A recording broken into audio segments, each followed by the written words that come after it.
Bismillahirrahmanirrahim. Assalamualaikum warahmatullahi wabarakatuh. Alhamdulillah. Allahumma salli ala Sayyidina Muhammad wa ala ali Sayyidina Muhammad. Yang sama-sama kita hormati Bapak PJ Bupati Belitung beserta jajaran, Bapak Sekda, para asatiz, guru-guru kita, Al-Mukarram, Ustadz Kemas Ali, Ustadz Kurnia, alim ulama, cerdik pandai, tokoh masyarakat, Bapak Ibu, hadirin hadirat yang tak dapat saya sebutkan satu persatu. Insya Allah kita semua dimuliakan Allah Subhanahu wa Ta'ala. Amin ya rabbal alamin. Inna Allaha idza ahabba 'abdan ista'malahu. Kalau Allah suka kepada seorang hamba, maka hamba itu dipakainya, digunakannya. Kita kalau suka sama baju itu kita pakai, kita gunakan. Suka kita sama cincin itu kita pakai. Kalau Allah suka sama hamba itu dipakainya untuk menolong agamanya. Nah, jadi mudah-mudahan kita termasuk yang dipakai Allah untuk menolong agamanya. Jadi ada beberapa kekeliruan orang, termasuk orang-orang tua pun keliru. Ustadz, bagaimana cara berangkat ke Mesir? Kata beberapa jamaah. Ya saya bilang, tamat pondok, ikut tes, urus paspor, bisa berangkat. Yang mau berangkat nih siapa Pak? Anak saya. Anaknya mau? Enggak. Kalau gitu bapak aja yang berangkat. Jadi banyak orang tua menganggap menolong agama ini mesti jadi ustadz tamat Al-Azhar Mesir. Padahal kalau anaknya tidak punya kemauan, dia tidak akan pulang menolong agama. Justru pulang itu dia tidak jadi Nabi Musa, dia jadi Fir'aun. Kalau tak percaya sama saya, tanya sama Ustadz Iskandar.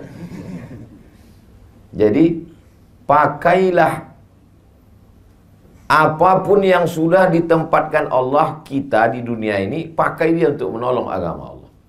Buktinya tadi malam acara besar bisa terwujud, itu bukan karena Ustaz Abdul Somad, tapi karena orang-orang yang dipakai Allah dengan jabatannya masing-masing. Nah, jadi disitulah nampak hebatnya kalau kita berjamaah bersama-sama. Jadi saya sudah berjanji lama dengan saya, Ustadz Kemas Ali, Habib Mahdi, dengan Pak, saya selalu lupa nama Pak Gubernur 2017-2022, Pak Rizaldi. Kami berjanji di tepi pantai, di tepi atas hotel melihat ke bawah laut, nanti kita sama Habib Mahdi. Iya, tapi kalau tidak bersama-sama kita tak terwujud. Maka dalam ayat yang saya baca di rakaat pertama tadi, wa'tasimu bihablillahi jami'an, bersama-samalah kamu dalam agama Allah ini jami'an. Tapi di ujungnya tidak koma, sebelum wakaf ada koma, belum titik. Wala tafarraqu, jangan berpecah belah. Kenapa? Karena bersatu dalam acara itu susah, menyatukan orang itu susah. Tapi yang lebih susah lagi adalah setelah bersatu tetap menjaga persatuan. Nah, itu lebih susah. Karena ada gesekan-gesekan. Pepatah orang Melayu mengatakan telur ayam disangka lagi bersentuh. Apalagi hati manusia. Hati manusia itu bergeser. Makanya saya seringkali mengatakan alat telekomunikasi sekarang canggih. Tapi justru alat itulah yang merusak hati kita. Berapa banyak persaudaraan kita rusak gara-gara grup WhatsApp. Kenapa? Karena kata-kata itu tidak ada intonasinya. Entah dia mengamuk, entah dia memuji, kita tak tahu. Kata-kata itu tidak bisa membedakan teks dengan konteks. Jadi kalau kita tulis satu kata, setiap orang punya interpretasi yang berbeda dengan kata itu. Berapa banyak orang di grup itu sepertinya garang harimau yang akan menerkam. Pas kita jumpa macam kucing kena hujan. Jadi memang menyatukan manusia ini berbeda. Di mana kita bisa ketemu? Kita bertemu pada satu titik. titiknya namanya mukhlishina lahuddin. Ikhlas. Kalau semuanya karena Allah, maka tidak akan lelah. Lelahku lillah. Boleh untuk ditulis untuk baju kaos. Tapi jangan dibawa sholat tarawih. Nanti ditengok orang di belakang senyum dia.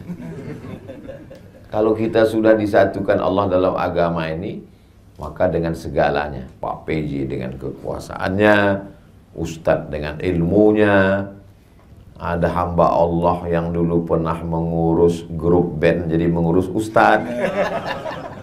Tak boleh sebut nama, menjaga kode etik. Itu kan mirip-mirip semua. Ngurus pentas, ngurus sound, ngurus pengawalan, ngurus ketertiban penonton. Bedanya yang dulu penonton sekarang disebut jamaah. Yang dulu yang tampil itu membawakan lagu-lagu setan, sekarang membawakan sholawat, tausiah. Itu aja, tapi entertainnya sama. Ilmunya itulah yang dibawa menolong agama ini. Jadi kalau ada orang-orang yang dulu punya kemampuan show, entertain, lalu kemudian setelah dia taubat ditinggalkannya semua. Dulu abang bisa ngurus-ngurus acara nih. Itu dunia jahiliyah udah saya tinggalkan Pak Ustaz. Oh tidak ditinggalkan. Makanya kata Nabi, khiyarukum fil jahiliyah, khiyarukum fil Islam. Kalau dulu di zaman jahiliyahnya dia adalah orang terjahat, maka setelah dia masuk Islam, dia berubah jadi orang baik, tapi dunia itu tak dia tinggalkan. Contoh, Khalid bin Walid. Ketika perang Uhud, Khalid bin Walid lah yang menyerang Nabi di bukit Uhud itu. Ini bukit Jabal Rumat, bukit pemanah. Kata Nabi, ku tinggalkan 70 pemanah di atas, aku turun ke bawah. Nanti kalau kalian lihat saya menang, kalian jangan turun. Kalau kalian lihat saya kalah, kalian pun jangan turun. Kalian konsen di atas. Saya setelah pakai cincin satam ini mau begini aja tangan saya.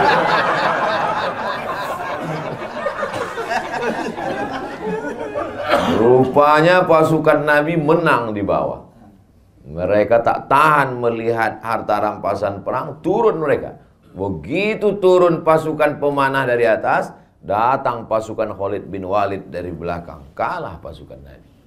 Tapi setelah Khalid bin Walid masuk Islam, dia tidak baca Yasin di masjid. Dia tidak hanya duduk berzikir, dia tetap menjadi panglima perang. Bedanya, dulu menyerang Nabi, sekarang membela Nabi. Jadi sekarang banyak fenomena hijrah, pengusaha bertaubat, setelah habis itu duduk di masjid. Pas ditanya, gimana ruko bapak, gimana kebun sawit bapak, gimana bisnis bapak, gimana tambang bapak?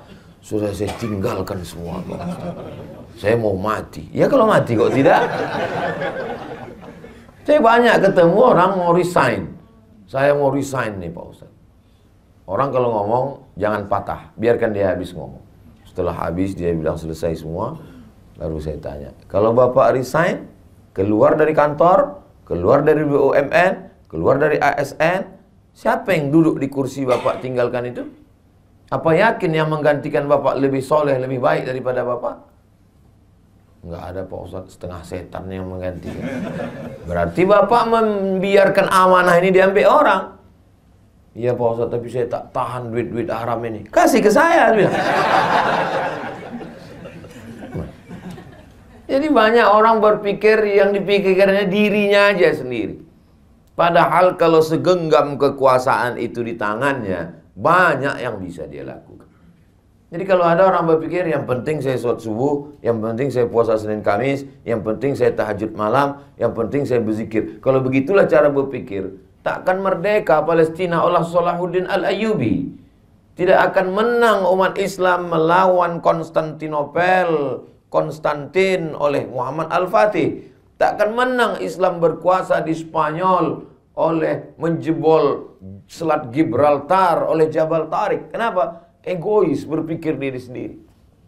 Nabi ketika menerima wahyu, Iqra bismi rabbikal ladzi khalaq, khalaqal insana min 'alaqin, Iqra wa rabbukal akramul ladzi 'allama bil qalam, 'allamal insana ma lam ya'lam, di atas Jabal Nur. Apakah ketika itu dia hanya baca Quran? Tidak. Setelah menerima wahyu dia turun ke bawah, jumpa dengan Abu Jahal, jumpa dengan Abu Lahab, berinteraksi sosial dengan manusia. Nah sekarang banyak orang kalau bertobat ke masjid, menegur kita pun dianggapnya kita setengah setan.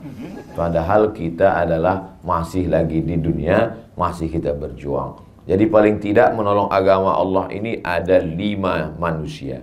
Yang pertama adalah orang yang bisa menggunakan telunjuknya.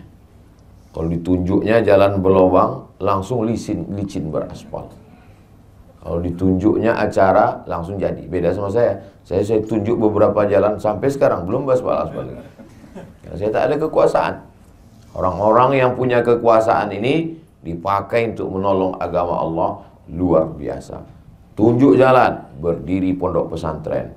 Tunjuk lagi tanah, berdiri Islamic Center. Tunjuk lagi, berdiri tahfiz Quran. Tunjuk lagi, keluar perda, perbub, pergub, madrasah diniyah. Tunjuk lagi, berdirilah lembaga-lembaga, Badan Amil Zakat Nasional, Bank Muamalat, LPTQ, Lembaga Pengembangan Tilawatil Quran, Badan Wakaf Indonesia. Itu kan atas persetujuan telunjuk. Itu tak selesai dengan ceramah. Itu tidak selesai dengan tabligh akbar. Tabligh akbar itu hanya permulaan start untuk berbuat. Kenapa? Opini publik dipengaruhi dengan tabligh akbar. Betapa dulu terjadi perubahan. Dulu masih saya ingat tahun-tahun 90-an zaman saya SMP. Itu dulu anggota dewan kalau mau kampanye ngundang penyanyi dangdut. Sekarang terjadi perubahan, ustadz ceramah. Terlepas dari plus minusnya, bahwa terjadi ada perubahan opini publik. Apa maknanya? Publik sudah berubah. Akibat apa itu? Banyaknya tabligh akbar, pengajian. Maka orang-orang yang punya telunjuk, maka di ujung telunjuknya bisa dipakai untuk menolong agama Allah Subhanahu wa ta'ala. Jadi saya subuh ini semangat nih karena banyak orang yang bertelunjuk yang bisa pakai. Nah, tapi kalau udah di depan saya orang-orang yang pensiun, pernah saya diundang ke acara. Itu saya tak terlalu semangat. Saya ceritanya bagaimana menghadapi sakratul maut. Tapi ucapan saya. Kenapa? Karena saya suka kali kalau saya jumpa sama orang, saya katakan bahwa semua ini berakhir, tapi kita mau meninggalkan sesuatu. Sampai saya di Kairo tahun 2017. Setelah pulang 2002 saya tak pernah ke Mesir lagi. Pas 2017 saya datang lagi karena rindu. Sebulan saya di sana. Diundanglah sama KMM, Kesepakatan Mahasiswa Minangkabau. Bagus sekali rumahnya, 3 lantai. Di bawah tuh basement, lantai 1, lantai 2, lantai 3, atap lapang. Kanan, kiri, kamar, besar rumah bisa berkumpul. Saya bilang bagus sekali rumah kalian ini. Ini Pak Gubernur kami yang belikan Pak Ustadz. Udah berhenti dia dengan 1 tanda tangan. Mengalir berapa banyak orang yang akan belajar sampai hari kiamat. Hanya dengan 1 tanda tangan. Lalu kemudian saya jumpa dengan beberapa sahabat-sahabat yang dekat. Saya bilang, bagusnya Pak, kalau kita tidak ulama, tapi kita bisa dapat amal jariah. Bapak kirimlah ini anak-anak yang tercerdas, terpintar, buat tes, berangkatkan. Kemarin datang dia ke rumah menyambut bulan puasa. Alhamdulillah Ustaz Somad, sudah kita kirim 10 ke Mesir. Masya Allah. Makannya Pak, saya tanggung. Saya cemas juga dikirimnya meninggal orang. Nah, apa makan dia di Mesir kan? Kami tanggung Pak Ustadz. Ongkos pulangnya Pak, kami tanggung. Lapang saya. Apa untungnya sama Ustaz? Tak ada untung, tak ada. Anak kemanakan saya masuk di situ, keluarga saya tak ada. Tapi membalaskan sakit hati saya dulu. Karena saya dulu berangkat tak ditanggung Pemda. Sakit hati saya.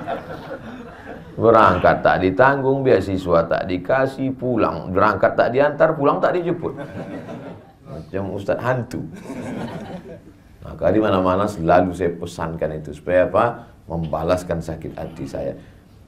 Bapak udah kirim, ya. Tahun berapa sekarang anak itu? Tahun 1. Berarti Bapak punya kesempatan 3 tahun lagi, Pak. Apa itu Pak Ustadz? Bebaskan tanah, buat masjid, Islamic Center, TK Quran, SD Quran, SMP Quran, SMA Quran, Sehingga nanti selama 3 tahun ini bapak bangun, anak-anak itu pulang, diikat dia. Karena kalau tidak diikat, waktu turun dia di Jakarta, nikah dia sama orang Jakarta. Udahlah kita habis APBD nyekolahkan dia, tiba-tiba dia tidak memberikan kontribusi, buat dia kontraknya. Ya betul Pak Ustadz, jadi 3 tahun ini kita buat. Iya, itu pun juga membalaskan sakit hati saya. Karena dulu waktu saya pulang tak tahu mau jadi apa. Nah, jadi luar biasa. Alhamdulillah para asatiz adik-adik kelas saya, ini adik-adik kelas saya, Pak Kabak Kesra 2003 berangkat, saya 2002 sudah pulang. Jadi banyak orang menduga saya ini masih muda, padahal saya ini udah tua. Ustadz Iskandar 2011 dia baru berangkat, pulang 2011. Saya 2002, berarti beda 11 tahun. 2011 beda 9 tahun. Tua juga saya sudah. Artinya bahwa ada sesuatu yang kita lakukan. Lalu kemudian kalau telunjuk orang yang punya kekuasaan, lalu kemudian ada yang selalu diletakkan perhiasan. Itulah dia, selalu perhiasan itu diletakkan di jari manis. Ini anak muda. Anak-anak muda ini mesti kita kelola. Jadi tadi malam itu, kenapa Ustaz Somad kalau tausiah itu, kalau subuh biasanya di masjid atau di ruang tertutup. Tapi kalau malam itu kita memang pilih tablik akbar. Itu sebenarnya kita untuk menggarap anak muda. Karena ada beberapa anak muda dia belum mau ke masjid, dia mau dengar di pinggir-pinggir tanah lapang. Dia masih trauma ke masjid ini. Ke masjid pertama sendal hilang. Ke masjid kedua helm hilang. Ke masjid ketiga, kawan yang sama-sama itu meninggal.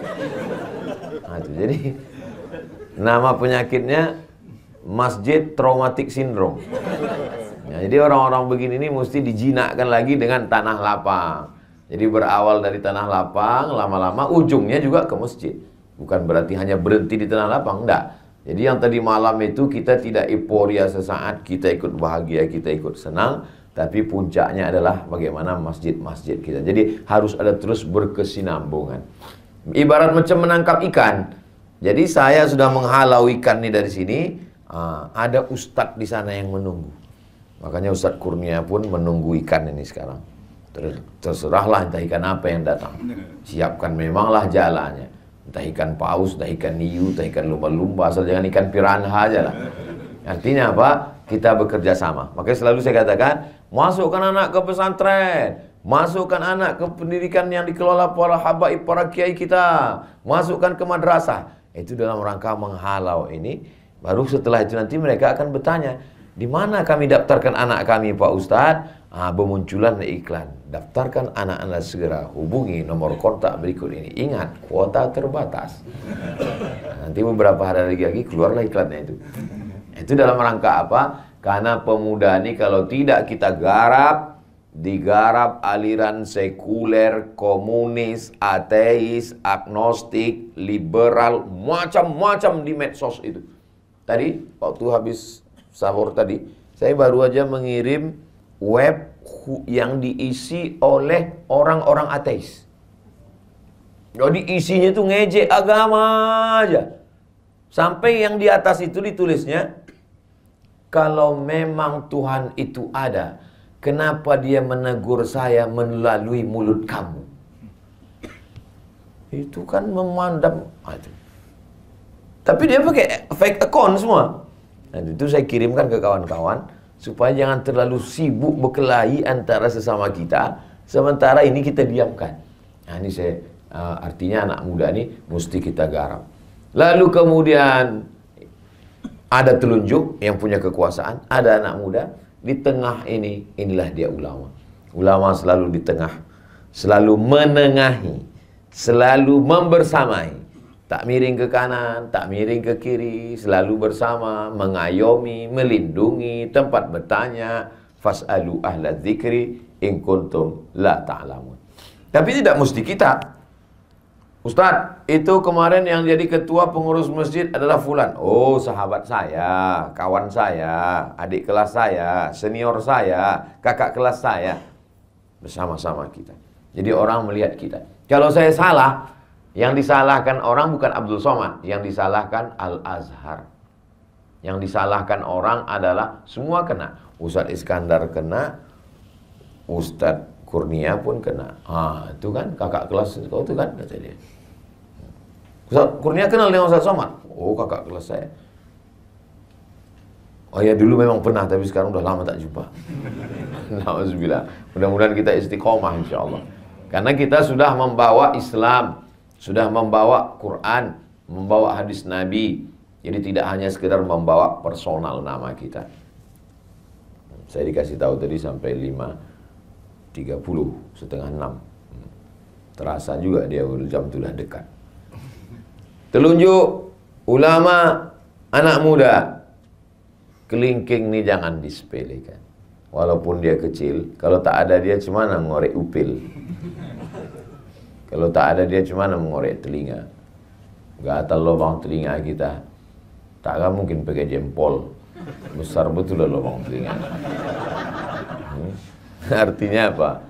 Memang ada orang-orang kecil, tapi jangan lupa, boleh jadi azab Allah itu tidak turun karena yang kecil-kecil ini. Orang kecil itu lebih ikhlas.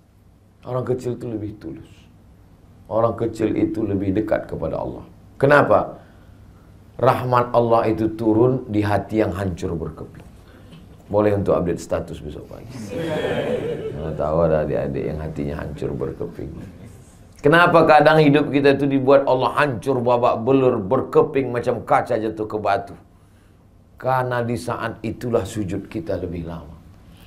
Karena di saat itulah air mata kita menetes. Kalau kita di atas awan, bangsawan, bangsa yang hidup di atas awan, kita mungkin angkuh dan sombong. Tapi kalau kita sudah jatuh terjerembab, saat kita berteriak, tak ada lagi manusia mau mendengar kita, berbisiklah ke tanah. Malaikat-malaikat di langit akan mengaminkan doa kita. Saya sejak di Belitung ini puitis pula sekarang. Nah, maka orang-orang kecil sepele ini jangan disia-siakan. Masya Allah, tabarakallah. Kemarin Ustadz kita berbuka bersama 16.000 porsi. Terbayanglah itu berapa duit. Dari mana itu datang? Bahkan sampai ada LSM yang mempertanyakan ini datang dari mana. Tapi panitia kita luar biasa. Kalau abang mau nambah duitnya silakan datang. Dan mantap. Gak perlu marah-marah. Gak perlu ngamuk-ngamuk. Ngapa tanya-tanya? Ini tak perlu. Ini dari mana duitnya? Kalau mau nambah silakan datang. Kalau nggak mau nambah, ya paling tidak jangan nambah beban. Kan sedap. Lebih baik lembut tapi mengena. Untuk apa keras tak kena? Begitulah. Dari mana jawaban-jawaban lembut itu datang? Dari Allah. Allah kirimkan ke hati dan pikiran orang beriman supaya orang tak tersinggung. Tapi mengena dalam hati. Sampai mati dia ingat itu. Akan datang kalau ada acara tabligh akbar lagi, mau menelpon, kena lagi nanti gitu. Begitulah Allah SWT cara melindungi. Kadang kita tak pernah terpikirkan sesuatu, tapi Allah yang membisikkan. Kalau bisikan datang dari malaikat yang dikirim oleh Allah, ilham namanya. Kalau bisikan yang datang dari setan, waswasah namanya. Lil insani lammatani. Manusia itu punya bisikan. Datang dari setan, datang dari malaikat. Kalau kita berwudu, kita beristighfar, kita sholat sunat, kita istiqomah, datang bisikan-bisikan yang kadang tak terlintas di hati dan pikiran kita. Begitu juga kalau kita jahat, kita buat dosa, datang juga bisikan-bisikan untuk buat dosa yang tak terlintas di hati pendosa sekalipun. Ada aja ide-idemu untuk buat dosa itu yang tak terpikirkan orang. Jadi kalau Bapak Ibu melihat ada orang, heran. Dia kalau mau buat dosa ini ada aja idenya Pak Ustaz. Berarti memang kawan-kawan setan. Satu geng dia. Yang punya telunjuk, sudah. Yang penengah, sudah. Anak muda, sudah. Orang kecil, sudah. Ada orang-orang yang perlu selalu diberikan pujian. Ini mak-mak garis keras. Mereka ini gerakannya luar biasa. Selalu siap. Ibu, bawa makanan, siapkan jamaah, siap katanya. Tapi mesti sering. Masih dikasih gini. Mantap.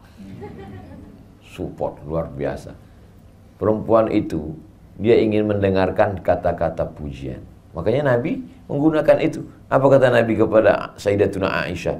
Ya Humaira, wahai engkau yang kulitnya putih, kalau kena cahaya matahari kemerah-merahan. Jadi terngiang tuh di telinga. Boleh Pak Ustadz, istri saya panggil wahai orang yang kulitnya putih, kena cahaya cahaya matahari kemerah. Apa pula salahnya? Pulang dari sini nanti panggil, ya Humaira. Tapi kalau bisa sesudah berbuka. Kalau jam 2, jam 1 ya Humaira, kau ngejek aku ya, kata dia. Jangan pula terlalu jujur. Ini terlalu jujur balik, ya Hajar Aswad. Ngamuk lah dia. Jadi kita memang harus selalu memberikan kata-kata yang baik, mengangkat hati, perasaan, mensupport, memberikan. Kita pun terasa itu. Kadang ada orang-orang, tapi jangan terlalu berlebihan. Dia macam garam juga itu. Kalau pas dia penempatan garamnya itu pas dia enak. Tapi kalau terlalu berlebihan, asam, apa kita pusing kepala kita mendengar pujian-pujian. Makanya kata Nabi, kalau orang terlampau memuji, ambillah pasir dan hembuskan ke wajahnya. Jadi kita pun siapkan, letakkan pasir. Kalau ada orang terlampau memuji,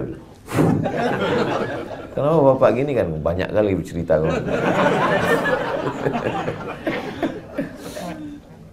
Saya mohon maaf, duduk di atas ini bukan kemauan saya. Ustadz Kurnia yang ngasih kursi ini. Begitulah sibuknya kemarin orang mencari kursi. Saya dikasih pula kursi. Nah, kenapa saya dudukkan di sini? Biar sejajar sama kamera. Nah, ini saya jelaskan supaya jangan ada dusta di antara kita. Nah, setelah pertemuan ini kita tidak berpisah, karena kita akan selalu bersama dalam doa. Tak putus doa saya untuk Pak PJ beserta Ibu, Pak Ezaldi beserta Ibu, untuk Pak Sekda beserta Ibu, untuk seluruh Belitung saudara-saudara saya dalam La ilaha illallah Muhammad Rasulullah SAW. Mudah-mudahan Allah menjaga bapak-bapak Ibu semua. Allah menjaga Belitung, Allah menjaga saudara-saudara kita sebangsa setanah air, dijadikan Allah negeri ini baldatun thayyibatun wa rabbun ghafur. Keluarga kita sakinah mawaddah warahmah, anak-anak kita soleh dan solihah. Istiqomah kita sampai mati dalam la ilaha illallah. Ala hazihi niyah, untuk niat yang baik ini. Al-Fatihah. A'udzubillahi minasyaitonir rajim. Bismillahirrahmanirrahim. Alhamdulillahirabbil alamin arrahmanir rahim maliki yaumiddin. Iyyaka na'budu wa iyyaka nasta'in. Ihdinas siratal mustaqim. Siratal ladzina an'amta 'alaihim ghairil maghdubi 'alaihim waladdallin. Amin. Allahumma inna nas'aluka salamatan fid din. Selamatkan kami dalam agama kami, dalam akidah Ahlussunnah wal Jamaah. Jangan sampai anak cucu kami murtad, na'udzubillah. Jadikan mereka istiqamah dalam iman dan Islam. Wa afiatan fil jasad. Sehatkan badan kami supaya kami bisa beribadah, menolong agamamu. Wa ziyadatan fil ilmi. Tambahkan ilmu kami supaya benar amal kami. Wa barakatan fil rizqi. Berkahi rezeki kami supaya kami bisa menolong dengan wakaf, zakat, infak dan sedekah. Wa taubatan qablal maut. Dosa kami banyak, berikan kami taubat sebelum mati. Wa rahmatan indal maut. Curahkan rahmatmu ketika kami mati. Wa maghfiratan ba'dal maut. Berikan kami ampunan sesudah kami mati. Allahumma hawwin alaina fi sakaratil maut. Ringankan kami ketika melewati sakaratul maut ya Allah. Wan najata minan nar. Selamat dari api neraka. Wal afwa indal hisab. Maafkan kami seketika nanti segala amal kami akan dihisab, dihitung di hadapan. Rabbana hab lana min azwajina. Jadikan pasangan hidup kami, suami, istri, anak-anak kami qurrata a'yun, sejuk dipandang mata, menenangkan hati kami. Rabbana hab lana minas shalihin. Jadikan anak kami anak-anak yang soleh dan solihah. Rabbana ighfir lana dzunubana wa liwalidayna. Ampunkan dosa kami, kedua orang tua kami, wa limasyayikhina, guru-guru kami, wa li zu'amaina, pemimpin-pemimpin kami yang soleh yang baik, wa liman hadarana, saudara-saudara kami yang hadir dalam majelis salat subuh ini, waliman ghaba anna, yang tak dapat datang karena sakit, karena uzur syar'i, karena satu dan lain hal. Allahumma hdi qaumana, saudara kami yang belum dapat hidayah, bukakan pintu hidayah untuknya ya Allah. Allahumma khtim lana bi husnil khatimah, wa la takhtim alaina bi su'il khatimah. Allahumma ja'al akhir kalamina, jadikan akhir kalam kami inda intihai ajalina, ketika ajal kami sampai, kalimat yang keluar dari mulut kami, la ilaha illallah Muhammadur Rasulullah sallallahu alaihi wasallam. Kalimat haqqin 'alaiha nahya, dengan itu kami hidup, wa 'alaiha namutu, dengan itu kami mati, wa biha nub'atsu, dengan itu kami akan dibangkitkan di padang mahsyar. Rabbana atina fid dunya hasanah wa fil akhirati hasanah wa qina adzabannar. Wa sallallahu ala sayyidina Muhammad wa ala alihi washabbihi wasallam. Walhamdulillahi rabbil alamin. Taqabbalallahu minkum inna wa minkum taqabbal ya. Terima kasih kepada Bapak Ibu semua. Mohon maaf atas segala kesilapan dan kekhilafan. Kami akan bertolak menuju Palembang. Besok pagi saya pulang ke Pekanbaru. Mohon maaf lahir dan batin. Minal aidin wal faizin. Taqabbalallahu minna wa minkum sholihal a'mal. Wassalamualaikum warahmatullahi wabarakatuh.